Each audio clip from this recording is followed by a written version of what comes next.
12 વાગે આવે. આજે તો 12 વગાડવાના છે, પેલાના વગાડવાના છે, સરકારના 12 વગાડવાના છે, તો જાગવું પડશે. સાથી મહેશભાઈ રાજકોટિયા, મારી તો ખાલી પૂછી જ પકડવાનું બાકી રાખ્યું છે, બાકી ખેંચીને લઈ આવે. મોરબી ચલો અને સુરેન્દ્રનગર ચલો એવા સાથી મહેશભાઈ રાજકોટિયા, ગીતાબેન, જયેશભાઈ પટેલ. આજે જયેશભાઈએ બહુ ટૂંકમાં વાત કરી, બાકી ખેડૂત ગામડાના ખેતી સાથે જોડાયેલા પ્રશ્નોની સમજ એમની એવી ઊંડી કે મને લાગે વિધાનસભાના મંચ ઉપર આવે તો 2 કલાક એમને આપવા જોઈએ. એવું અદ્ભુત વક્તવ્ય આપી શકે. સાથી લાલજીભાઈ દેસાઈ, પાલ આંબલિયા, આપ તમામ યુવાન મિત્રો, વડીલો, આગેવાનો, બહુ લાંબી વાત નથી કરવી, 2-4 મુદ્દા તમારી વચ્ચે મૂકવા છે. મને લાગે છે કે આ લડતમાંથી આખા ગુજરાતમાં એક એવું વાતાવરણ ઊભું થવું જોઈએ કે 18-20 વર્ષના જે નથી આજકાલ કહેતા જેનઝી, જનરેશન ઝેડ, એ 35-40 વર્ષના યુવાન યુવતીઓ, આપણી બહેનો, માતાઓ, વડીલો અને સર્વ સમાજના લોકો આ ગુજરાતની ધરતી પરથી આખા દેશમાં એક એવો સંદેશ આપે, એક એવું વાતાવરણ બને કે આખા ભારતમાં અને ગુજરાતના ખૂણે ખૂણે એવી ચર્ચા ઊભી થાય કે આ ધરતી એ અદાણી અંબાણીના બાપની છે કે ગુજરાતની 6.5 કરોડ જનતાની છે. આનો એક નિર્ણય આ દેશમાં થવો જોઈએ. લાલજીભાઈ કીધું એ પ્રમાણે ખેત મજૂર, ખેડૂત, પશુપાલક થઈને લગભગ 1 કરોડ પરિવાર, કેટલા કુટુંબ? 1 કરોડ કુટુંબ, અને એક પરિવારના 4 થી 5 સભ્યો ગણીએ તો આપણે લગભગ 5 કરોડ માણસ થયા. આ 5 કરોડ લોકોને આ 2 ઉદ્યોગપતિ એ નચાડે, એ કોઈ સંજોગોમાં ના ચલાવી દેવાય. રાજ્યની સરકારની જવાબદારી એવી બનવી જોઈતી હતી કે સરકાર એ અદાણી અંબાણીને એવું કહે કે તમે તો લે કરોડપતિ છો, આપો ખેડૂતોને પૈસા, તમારા ક્યાં ઘરે ખૂટે એમ છે. સરકારે એવું કેવું જોઈતું હતું. કેટલા લાખનો માણસ અદાણી? 7.5 લાખ કરોડ. કેટલા? 7.5 લાખ કરોડ. હું ઘણી બધી આ વિસ્તારની સભામાં એક ગણિત ગણીને કહેતો કે કોઈક માણસ જોડે લીગલના, કાયદેસરના, વ્હાઇટના 50 કરોડ બેંકમાં પડ્યા હોય તો મહિને એનું 35-40 લાખ રૂપિયા વ્યાજ આવે. બરાબર વાત ભાઈ? 50 કરોડ કોકના બેંકના ખાતામાં પડ્યા હોય તો મહિને 35-40 લાખ રૂપિયા વ્યાજ આવે. એટલે કે એ માણસ રોજ 50 કરોડની મૂડી અકબંધ રહેતા એને તો અડવાનું થતું જ નથી. રોજ જે વ્યાજ આવે એમાંથી રોજ લાખ રૂપિયા વાપરી શકે. હવે 1 મહિનો 5 સ્ટાર હોટલમાં બુકિંગ કરાવ્યું હોય તેનો રૂમ 5,000 રૂપિયા મને પડે, અને બૈરા છોકરા એવું કે અમારો અલગ રૂમ બીજો જોઈએ તો 10,000માં પડે. 2 ભેગા થઈને મર્સિડીઝ ને BMW ગાડીમાં પેટ્રોલ ને ડીઝલ વાપરે તો બીજું 10,000નું પેટ્રોલ ડીઝલ, 20, અને 10,000નું ખાવાનું ખાય તો એ 30,000, અને રોજ 20,000ની ખરીદી કરે તો એ 50,000, તોય પેલા 50 કરોડ અકબંધ અને વ્યાજના લાખ રૂપિયામાંથી અડધી 50% રકમ પણ વાપરી શકે નહીં.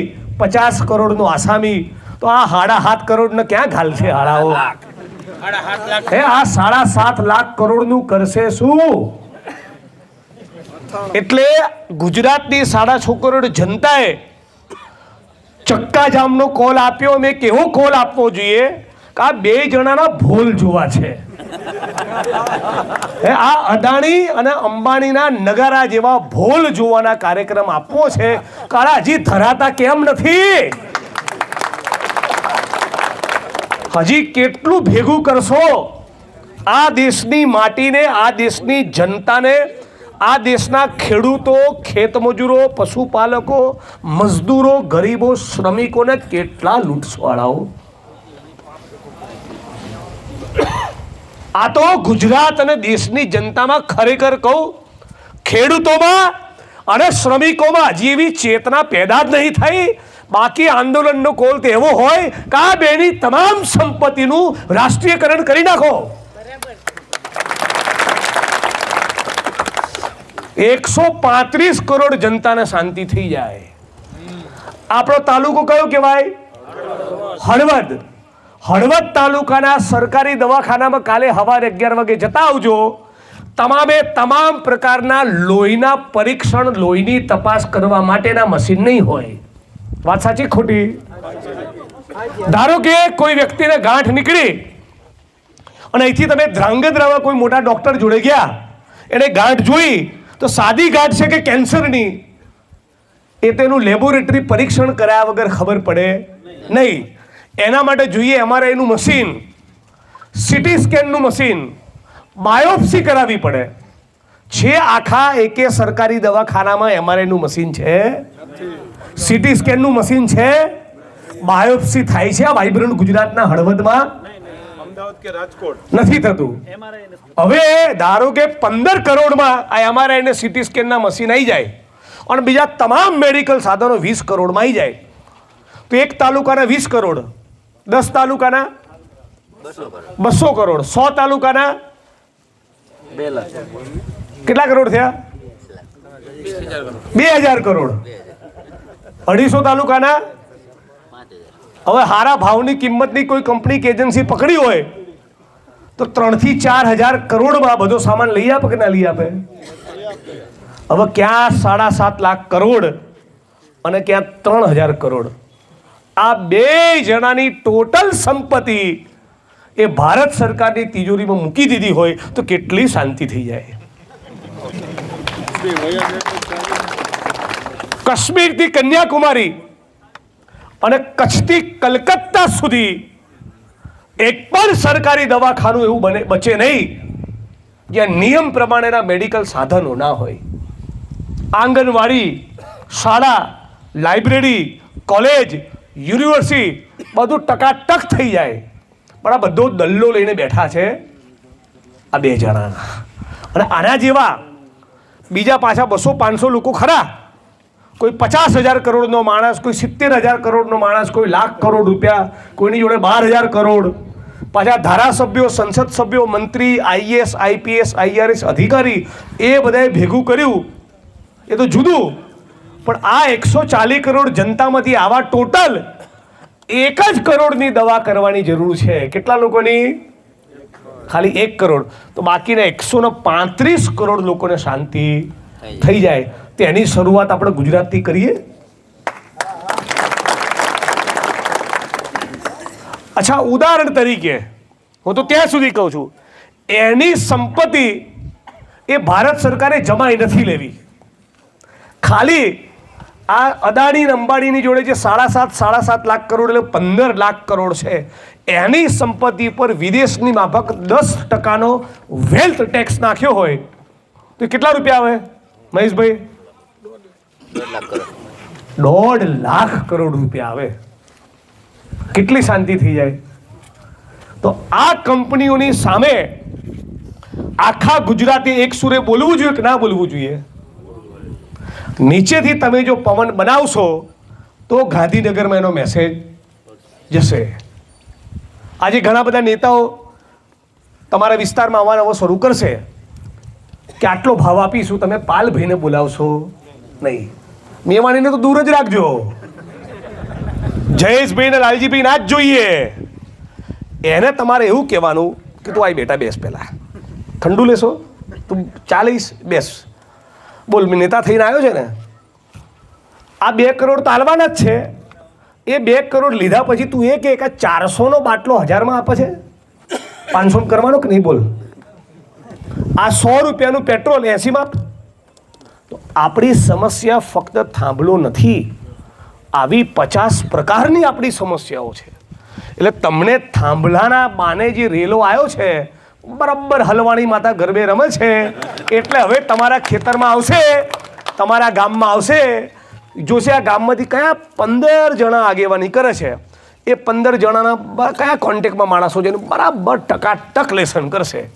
અને પછી ધીમે ધીમે જિગ્નેશભાઈની વિરુદ્ધમાં, પાલભાઈની વિરુદ્ધમાં, લાલજીભાઈની વિરુદ્ધમાં, રાજકોટિયાભાઈની વિરુદ્ધમાં એક માહોલ બનાવશે. તમે મને કહો, જ્યારે પણ જનતા સાથે અત્યાચાર કે અન્યાય થતો હોય, વિપક્ષ તરીકે અમારી જવાબદારી મૌન રહેવાની કે લડવાની? હવે ચૂપ હોય તો તમે બોલો કે ના બોલો કે વિપક્ષ બોલતું નથી.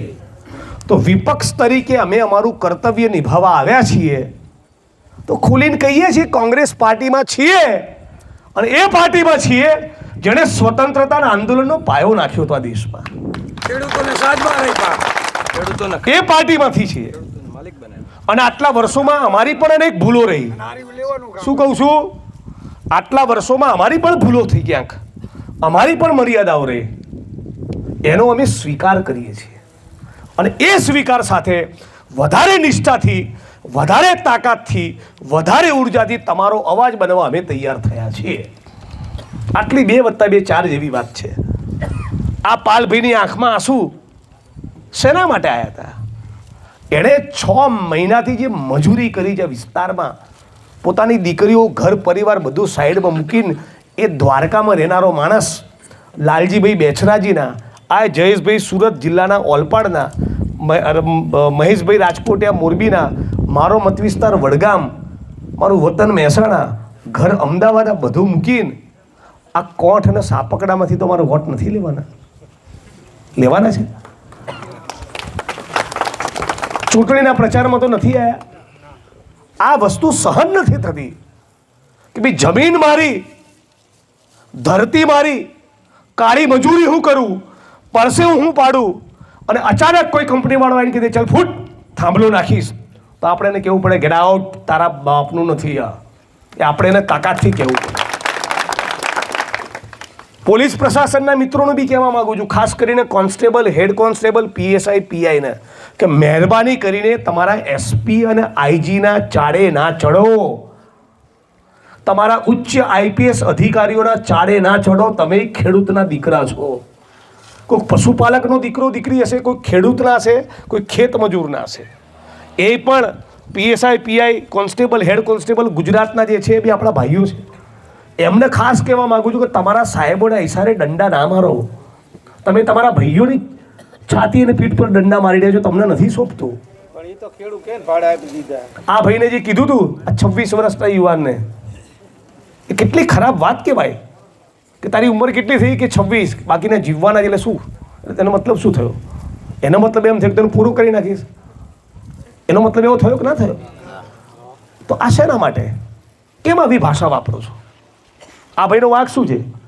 એની ધરતી છે, એની જમીન જે નથી આપવી, ધારો કે આપવી જ નથી, ધરાર 50 કરોડ આપો તો એ નહીં આપવી, તો એટલી તો લોકશાહી હોવી જોઈએ કે ના હોવી જોઈએ? તો આ જે ગુજરાતમાં જે દમન ચાલી રહ્યું છે, જે દાદાગીરી છે પોલીસ પ્રશાસનની, એને પણ તોડવાની બહુ જરૂર છે. આજે ગુજરાતમાં, આપણા ગુજરાતમાં 20 થી 25 લાખ લોકો ચરસ, ગાંજો અને ડ્રગ્સના રવાડે ચડ્યા. દારૂ તો ભૂલી જાવ, એ તો જુદી વસ્તુ છે. કેટલા લોકો ડ્રગ્સ લેતા થયા? ચરસ, ગાંજો અને ડ્રગ્સ 20 થી 25 લાખ લોકો. તો મારો સવાલ એ થાય કે જે સરકાર આપણા ગામના, આપણા તાલુકાના, આપણા જિલ્લાના, આપણા રાજ્યના યુવાનોની ધમની અને શીરામાં ચરસ ઘુસાડે, ગાંજો ઘુસાડે, ડ્રગ્સ ઘુસાડે, એ કઈ રીતે આપણો વિકાસ કરે? એ ક્યાંથી ટેકાના ભાવ આપે? તમે મને કહો.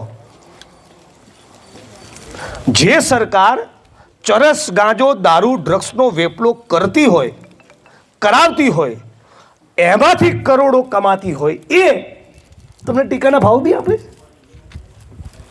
એ તમને સારી ક્વોલિટીનું શિક્ષણ અને આરોગ્ય આપે? શક્ય છે? જે તમારા બરબાદીનો માર્ગ તૈયાર કરી રહ્યા છે એ કઈ રીતે તમારું ભવિષ્ય ઉજળું કરે? તો આ મુદ્દે પણ આખા ગુજરાતે એક સુરે છાતી ખોલીને બોલવાની જરૂર છે. આજે આપણે બધા ખેડૂત તરીકે એક થયા. તમને ખાસ એક વિનંતી કરું છું, દૂર સુરેન્દ્રનગરમાં કે વલસાડમાં કે દ્વારકામાં પણ કોઈક વાર આશા વર્કરને આંગણવાડીની બહેનો, જીઆઈએસએફના જવાનો, પોલીસના કોન્સ્ટેબલો, સફાઈ કામદારો, પંચાયતના પટાવાળા એ પણ એમના હક અધિકાર માટે રેલી કરે તો વધારે તો કંઈ નહીં, રેલીમાં ના જાઓ તો એ ફેસબુકમાં 2 લીટી એમના માટે લખજો, તો તમારી પીડા માટે કોઈક બોલશે. જેમ તમારી પીડામાં ભાગીદાર થવા માટે હું વડગામથી, અમદાવાદથી આવ્યો છું, જયેશભાઈ સુરતથી આવ્યા છે, વોટ તો લેવાના નથી, તમારી પીડામાં ભાગીદાર થવાયા છીએ, એમ તમે પણ તમારા તાલુકામાં, જિલ્લામાં જ્યાં પણ અત્યાચાર, અન્યાયની સામે કોઈક સાચા માણસને બોલતા, લખતા, લડતા જુઓ તો કોક દાડો તમે પણ એની રેલીમાં જજો, કોઈક વાર તમે પણ એના માટે એકાદો દંડો ખાજો. અને એ ના કરી શકો તો ફેસબુકમાં, ઇન્સ્ટાગ્રામમાં, સોશિયલ મીડિયામાં 2 વાક્ય લખજો કે આ મારી લડનારી, આ ઝાંસીની રાણી જેવી આશા વર્કરના, આંગણવાડીની બહેનોને અમારું સમર્થન છે. તો એને બી હૂંફ મળશે. આપણે બધી જ લડતો ટુકડા ટુકડામાં કરીએ છીએ, બધી જ લડતો. ભાઈ જયેશભાઈ બહુ સરસ કીધું કે આપણે રબારી થઈ જઈએ, ક્ષત્રિય થઈ જઈએ, દલિત થઈ જઈએ, પટેલ થઈ જઈએ, આયર થઈ જઈએ, માલધારી થઈ જઈએ, ખેડૂત તરીકે લડતા નથી, ખેડૂત તરીકે વોટ આપતા નથી. હું હમણાં થોડાક દિવસ પૂર્વે એક સર્વેનો રિપોર્ટ વાંચતો હતો. 5 મિનિટ લઈશ, પછી મારી વાત પૂરી કરીશ, સમય બહુ થયો છે. એ સર્વેના રિપોર્ટમાં મેં એવું વાંચ્યું કે ગુજરાત અને દેશમાં આખી એવરેજ કાઢીએ ખેડૂતોની, એક ખેડૂતની એક દિવસની ખાલી ખેતીની આવક, ધારો કે ખેડૂતના 2 દીકરા હોય અને પાનનો ગલ્લો ચલાવતા હોય તો એ આવક નહીં ગણવાની, એમના પરિવારમાં કોઈ બીજું કોઈ કારખાને જતું હોય તો એ આવક નહીં ગણવાની, ખાલી ખેતીની આવક ગણીએ તો આપણા દેશમાં એક ખેડૂતની આજની તારીખે એક દિવસની આવક રોજના ભારત સરકારના કહેવા પ્રમાણે ફક્ત 27 રૂપિયા છે. કેટલા? 27 રૂપિયા. મહિને કેટલા થયા? 800, 850 રૂપિયા, 810 રૂપિયા. કોઈ કલ્પના કરી શકે? અને ક્યાં પેલો વિશ્વગુરુ ઠોકા ઠોક કરે, એને આપણા જીવન સાથે કંઈ લેવા દેવા છે? તમને ખબર છે? આ કેમેરા ચાલુ છે ને, મીડિયાની સામે કહું, આ વિશ્વગુરુના રોજના 1.5 થી 2 કલાક તમને ખબર છે એમાં જાય? મેકઅપમાં. શેમાં? મેકઅપમાં. તમિલનાડુમાં ભાષણ કરવા ગયા તો ત્વચાનો રંગ દક્ષિણ ભારતના લોકોની જેમ થોડો શ્યામ કરવા વાળી ક્રીમ લગાડી. આ પ્રધાનમંત્રી છે યાર. હે? ભારત ભૂમિમાં આવો નટ પેદા જ નહીં થયો. ભારત ભૂમિમાં આવો નટ પેદા જ નહીં થયો. પેલી મેલોની જેને ચોકલેટ આપી. હવે પંડિત જવાહરલાલ નહેરુ જાપાન ગયા ને એકવાર, તો એ માણસ તો ખાલી જોવા રોજ 30,000 લોકો રોડ ઉપર આવતા, 25,000 માણસ, એવી એની શાખ હતી. અને આ ભાઈ ભારતથી 25,000 મોકલે, લાઈનમાં ઊભા રહ્યા, પથ્થર ઠોકી નાખીને. તો હવે 30 વર્ષે તો ધરાવો, 30 વર્ષ થયા. રાજસ્થાનમાં 5 વર્ષે સરકાર બદલાઈ જાય તો અધિકારી નેતા ઉપર ટણી કરતો, નેતા અધિકારી પર ટણી કરતો, તો બેને બીક રહે કે 5 વર્ષ પછી આ વાળો પાડશે, એટલે કંટ્રોલમાં રહે.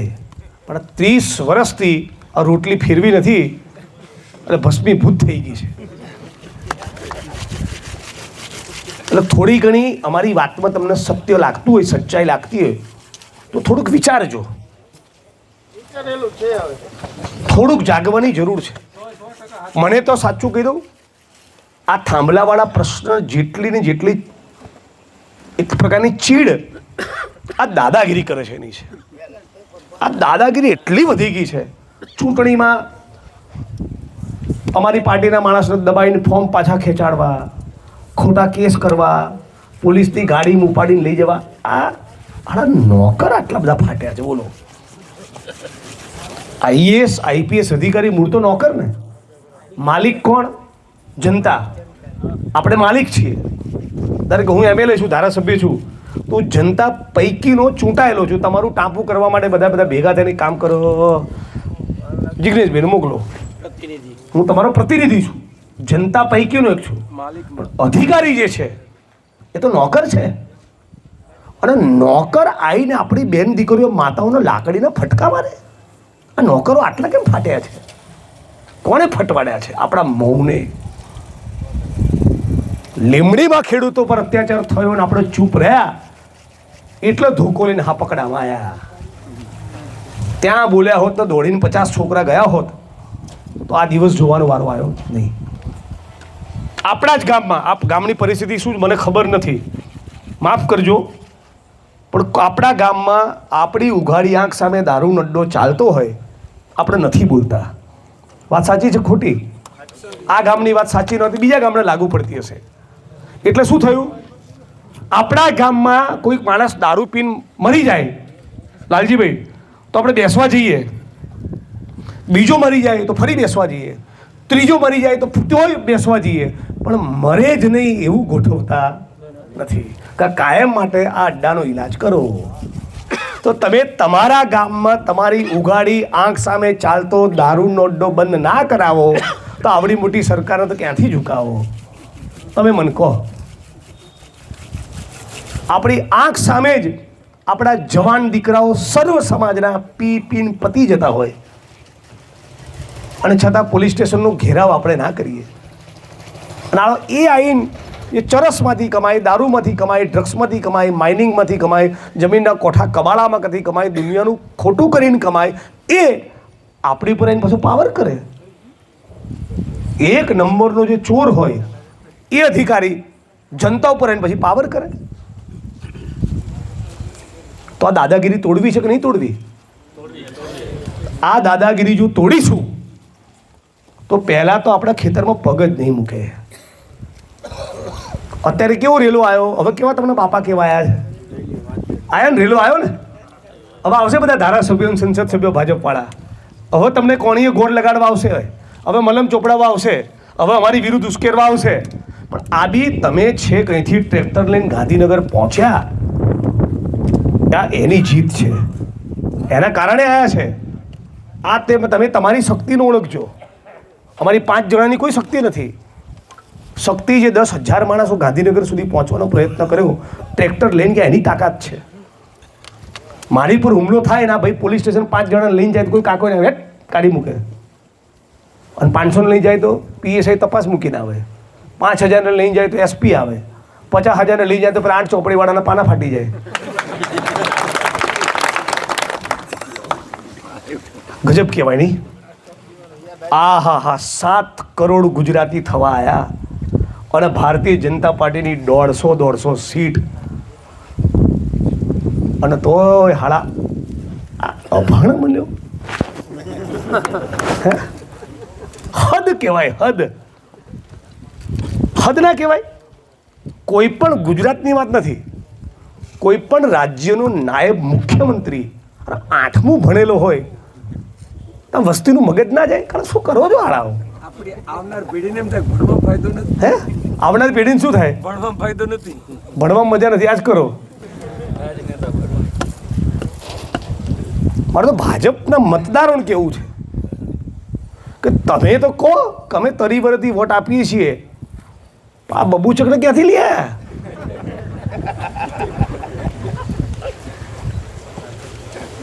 આપણે બોલતા નથી. એટલે મારી વાણીને વિરામ આપું છું. એટલું જ કહેવા આવ્યા છીએ કે તમે જ્યારે પણ યાદ કરશો અમે તમારી વચ્ચે આવીને ઊભા રહીશું. જ્યારે પણ યાદ કરશો, જેટલી વખત જેટલા દિવસ તમારી લડવાની તૈયારી હશે એટલી જ અમારી લડવાની તૈયારી છે. હું નહીં આવી શકું એ દિવસે પાલભાઈ આવશે, હું પાલભાઈ નહીં હોય એ દિવસે રાજકોટિયાભાઈ આવશે, અમે ત્રણેય નહીં હોય એ દિવસે લાલજીભાઈ આવશે, અમે ચારે નહીં હોય એ દિવસે જયેશભાઈ આવશે, 5 અનુકૂળ હશે તો 5 આવશે. પણ તમારી આ લડત, આપણી આ લડતમાં કોઈ સંજોગોમાં સમાધાન કરવાના નથી.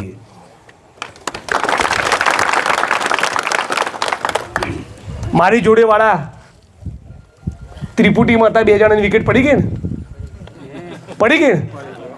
હું 1 ઇંચ મારી જગ્યાથી આગો પાછો થયો છું. અહીંથી 2,500 કિલોમીટર દૂર આસામની જેલમાં નાખ્યો હતો. કેટલા કિલોમીટર થાય આસામ?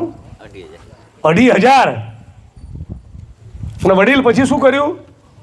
મહિલા પોલીસને એમના ડબ્બામાં તો ત્યારે બેસાડીને મહિલા પોલીસ જોડે છેડતીનો કેસ કર્યો. આ કેટલા નાલાયક છે. એટલે એમને એવું છે કે જિજ્ઞેશભાઈને મુદતોમાં મોકલીને દર મહિને પૂનમ ભરવા મોકલે ને તો અકળાય. હું શું કરું ખબર?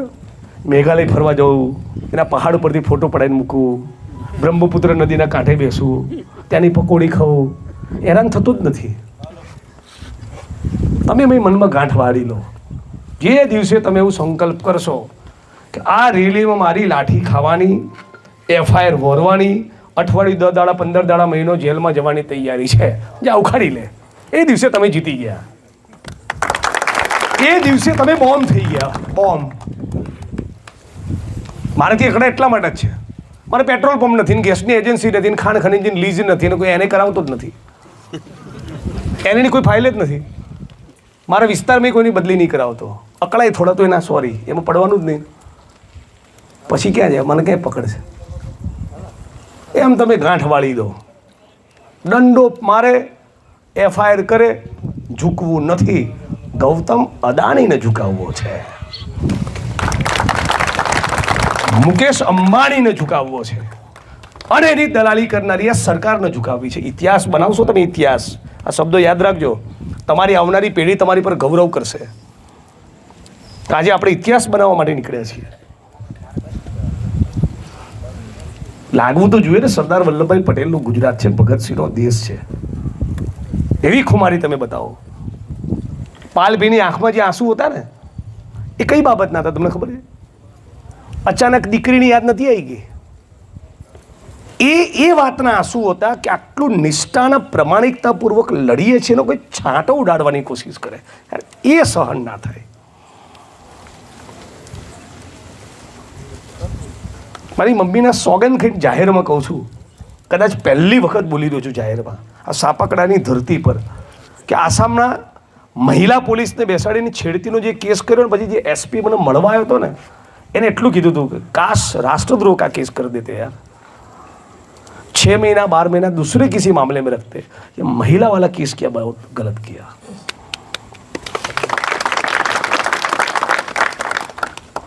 પાલભાઈ વિશે બીજું કંઈ કીધું હોત ને તો ચાલત. એમની નિષ્ઠા ઉપર આંગળી કરી, એમની પ્રમાણિકતા ઉપર ડાઉટ કર્યો, એ સહન નહીં થતું. એમને શું લેવાનું છે અહીંયા?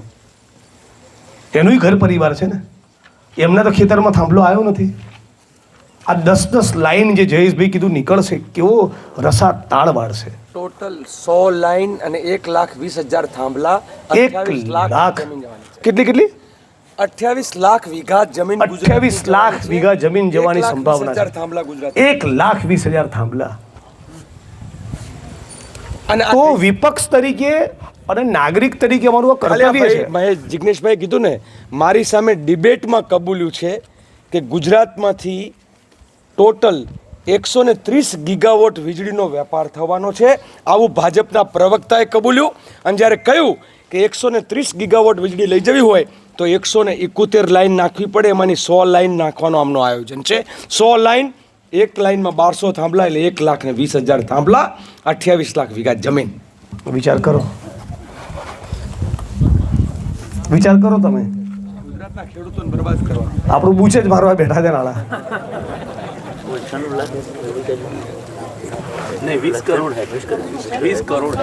તો આપણે આ સભાના અંતે એટલો સંકલ્પ કરીને છૂટા પડીએ છીએ કે પૂરેપૂરી પ્રમાણિકતાપૂર્વક, પૂરેપૂરી જવાબદારીપૂર્વક, સંપૂર્ણ અહિંસક રહીને, કાનૂન અને બંધારણના દાયરામાં રહીને જ લડીશું. મુદ્દા નંબર 1.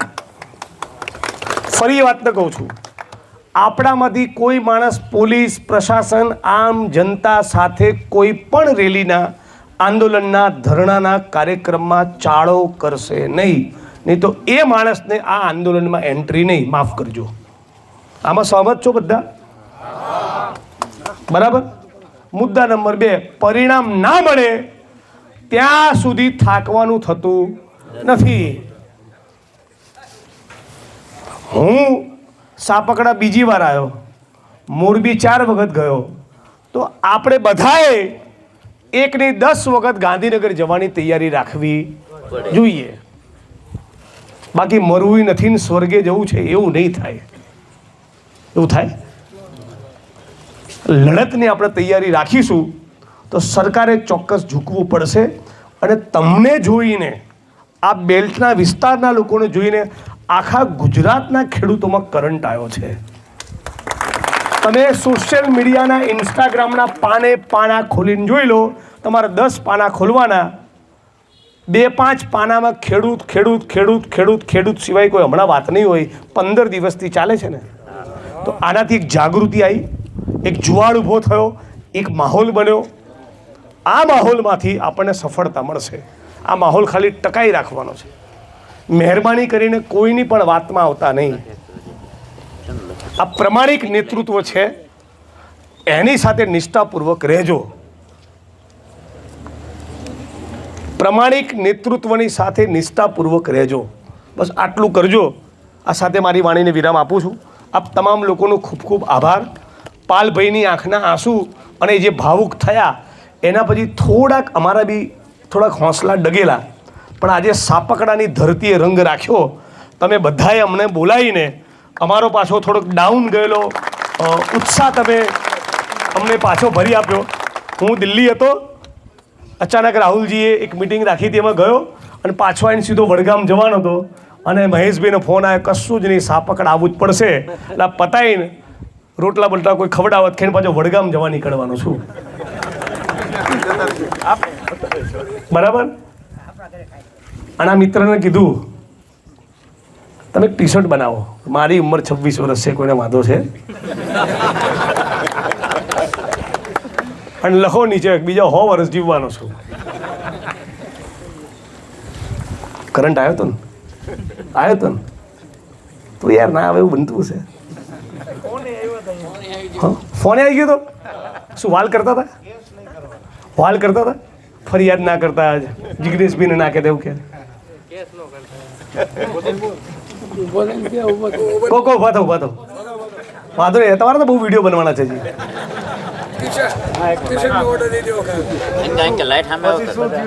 શું કહેતા હતા? કોને શેનો કેસ? છૂટાછેડાનો? હા. પછી તમે શું કીધું? બહુ સરસ, તાળી પાડો ભાઈ. જો છેલ્લી વાત કહું, મારું છે ને, મારું સૌથી વધારે મગજ તપે ને એ આમાં. હું અધિકારી કે નેતાનો ઘમંડ જોઉં ને એટલે મને એવું મન થાય કે જ્યાં હોય ત્યાંથી ચકનાચૂર કરી નાખું. કેમ ખબર છે? આ ધારાસભ્યો, સંસદ સભ્યો, મંત્રીઓ, IAS IPS અધિકારીઓ બિલ્ડરોનું કશું ઉખાડી શકે છે? ના. મોટા પૂંજીપતિનું કંઈ બગાડી લે છે? કોર્પોરેટ કંપનીઓનું, અદાણી અંબાણીનો વાળે વાંકો કરી શકે છે? આ 26 વર્ષના ભાઈ પર ટણી કરો છો, ગેલ સફાઓ શેનો પાવર કરો છો? હે આડા નોકરો બધા બોલવાનું ચાલુ કરો. કલેક્ટર કોણ આપણો? બધા બોલો હાવજ જેવું. કલેક્ટર કોણ આપણો? SP કોણ? અધિકારીઓ આપણા કોણ? એમને ભાન કરાવો કે નોકરો માપમાં રહેજો. ગાંધીજીની ધરતી છે તો ભગતસિંહનો દેશ છે. કોકદાડો વસ્તીનો બાટલો ફાટશે ને તો 1100નો બાટલો આપો છો ને એ ભોડામાં મારશે. એટલે આપણે બધા અહિંસક રીતે જ લડવું છે. કોઈને બાટલો મારવો નથી. મને ખબર હતી લાલજી બી કહેવાના જ છે. અહિંસક રીતે જ લડવું છે. પણ જરા ફૂંફાડો તો રાખવો પડે, ડંખ ના મારીએ તોય. તો આપ સૌનો ખૂબ ખૂબ આભાર. ફરી એકવાર સાપકડાની ધરતીને વંદન કરું છું, પ્રણામ કરું છું. આપ ફરી અમને યાદ કરતા રહેજો. ચોક્કસ તમારી વચ્ચે આવીને ઉભા રહેવાનો પૂરેપૂરો પ્રયત્ન કરીશું. ખૂબ ખૂબ આભાર. જય